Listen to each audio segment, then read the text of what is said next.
Rohit Dewari Rohit Dewari दिनैहाय नोङो गासै जिल्लाफोरनि गेजेरावनो दिनैनि फाइनाल मेचआव बयनिख्रुइ साबसिन गेलेगिरि महरै बान्था सायख'जाबाय बान्था मोनबाय माबायदि मोनदों नों गोसोखौ मोजां मोनदों इयुनाव नोङो माबायदि इन्टारनेसनेलनि प्लेयार जानो सानदों मा थाखोआव फरायो दा 7 थाखोआव खामारदैसा गोजौ फरायसालि माबायदि प्रेक्टिस खालामोमोन नों फुटबलखौ फुङाव आरो बेलासियाव खालामोमोन आरो मा टाइमाव फुंनि 5टा बाजिसोआव 5टा ओमफ्राय बेलासिनि 3टा बाजिसोआव दिनै नोङो नैबे पर्जासिम सफैनो हाबाय फुटबल गेलेनानै बयजोंबो सिनायजानो हाबाय बेनि क्रेडिटखौ सोरखौ होनो होनना सानो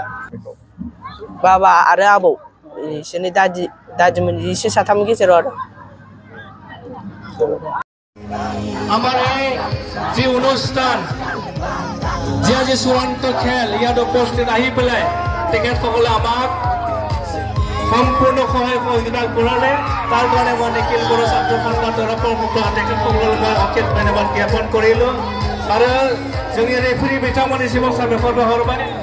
जोबनायाव बयनोबो खनसे साबायखर जोंनि बे हाबाफारिखौ जाफुंसार होबाय बिनि थाखायबो आं चिरां जिल्लानि गासै मेलेमजिबि रायजो राजा नोंथांमोनखौ साबायखर बावहरबाय बेफोर दैदेनगिरि जिल्लाफोरनि जायफोर हाबाफारि